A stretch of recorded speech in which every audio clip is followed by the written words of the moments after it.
दोस्तों आपका स्वागत है द जियो नॉलेज के एक नई वीडियो में। रशिया के प्रेसिडेंट व्लादिमीर पुतिन ने तीसरे विश्व युद्ध को लेकर एक बड़ा स्टेटमेंट दिया है। आइए जानते हैं पूरा मामला क्या है। दोस्तों हाल ही में रशिया में 15 से 17 मार्च को हुए प्रेसिडेंट इलेक्शंस में व्लादिमीर पुतिन ने एक बार फिर जीत हासिल की है। पुतिन लगातार 5वीं बार रशिया के प्रेसिडेंट बनेंगे और 2030 तक शासन करेंगे। इस मामले में पुतिन जोसेफ स्टालिन से आगे निकल जाएंगे। इससे पहले जोसेफ स्टालिन सोवियत यूनियन के लॉन्गेस्ट सर्विंग लीडर थे 1924 से 1953 तक। रशिया में इलेक्शंस होने से पहले ही सभी को पता था कि इलेक्शंस के नतीजे क्या होंगे।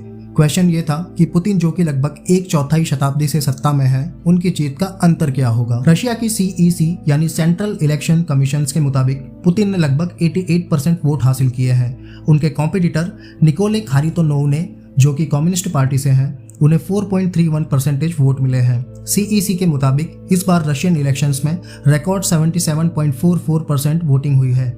दोस्तों ये इलेक्शंस अपने आप में ही काफी इंटरेस्टिंग थे। क्रेमलिन में चुनिंदा टॉलरेटेड उम्मीदवारों को ही इलेक्शंस लड़ने की अनुमति दी गई थी और पुतिन की नीतियों की आलोचना करने वालों को टेक्निकल ग्राउंड्स पर बैन कर दिया गया था। इसके अलावा राज्य ने चुनाव प्रचार के दौरान यूक्रेन युद्ध पर किसी भी प्रकार की आलोचना को अपराध घोषित करने का कानून भी पारित किया था। इन इलेक्शंस में पुतिन के प्रमुख आलोचकों, जो सही मायने में उन्हें कंपटीशन दे सकते थे, उनमें से कुछ को जेल में डाल दिया गया और कुछ विदेश में रहने लगे। रशिया के सबसे प्रसिद्ध विपक्षी नेता एलेक्सी नवल्नी, जिनकी 2018 में पुतिन के खिलाफ चुनाव लड़ने की कोशिश खारिज कर दी गई थी, उनकी इस महीने के शुरुआत में आर्कटिक जेल कॉलोनी में अचानक मृत्यु हो गई। नवल्नी इस जेल में एक्सट्रीमिज्म चार्जेस के तहत 19 साल की सजा काट रहे थे। दोस्तों इलेक्शंस जीतने के बाद प्रेसिडेंट पुतिन ने अपनी पहली कॉन्फ्रेंस में वेस्ट को चेतावनी देते हुए कहा कि अगर रशिया और अमेरिका के नेतृत्व वाले नाटो गठबंधन के बीच संघर्ष होता है तो तीसरा विश्व युद्ध छिड़ जाएगा। रशिया और नाटो अब तीसरे विश्व युद्ध से बस एक कदम दूर है। इलेक्शंस के पहले स्टेट मीडिया के साथ 13 मार्च को हुए एक इंटरव्यू में पुतिन ने एक सवाल का जवाब देते हुए कहा था कि अगर रशिया की संप्रभुता को खतरा होता है तो वह परमाणु हथियारों का उपयोग करने के लिए तैयार होगा। मिलिट्री और टेक्निकल पॉइंट ऑफ व्यू से हम तैयार हैं। इसी तरह फ्रांस के राष्ट्रपति इमानुएल मैक्रोन के यूक्रेन में नाटो ट्रूप्स के डिप्लॉयमेंट को लेकर पुतिन ने जवाब दिया था कि अगर किसी देश द्वारा ऐसा कुछ करने का निर्णय लिया जाता है तो उन देशों के लिए ये एक दुखद परिणाम हो सकता है। दोस्तों रशिया की इस बौखलाहट के पीछे सबसे बड़ी वजह है नाटो। रशिया यूक्रेन युद्ध शुरू होने के पीछे भी नाटो को ही जिम्मेदार बताया जाता है।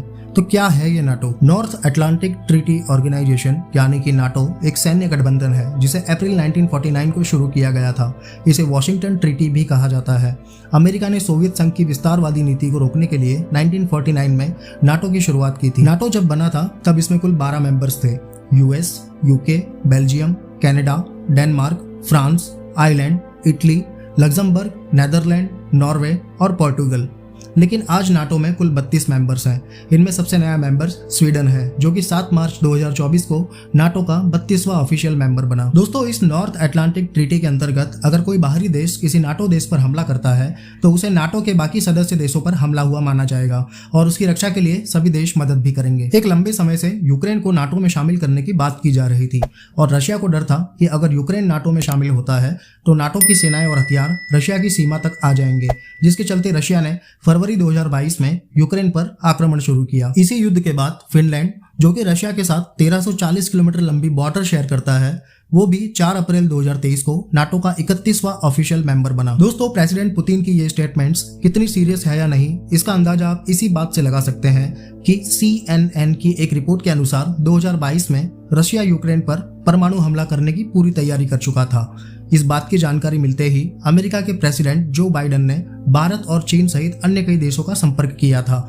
इन देशों ने पुतिन को ऐसा ना करने के लिए समझाया भी था, जिसमें एक अहम रोल भारत के प्रधानमंत्री मोदी का भी था और एक बड़ा परमाणु संकट टाल दिया गया। दोस्तों आपकी क्या राय है इस मुद्दे पर, हमें नीचे कमेंट करके जरूर बताएं। वीडियो आपको अच्छी लगी हो तो प्लीज इसे लाइक कीजिए और ऐसी ही वर्ल्ड अफेयर से जुड़ी खबरों के लिए इस चैनल को सब्सक्राइब कीजिए। जय हिंद।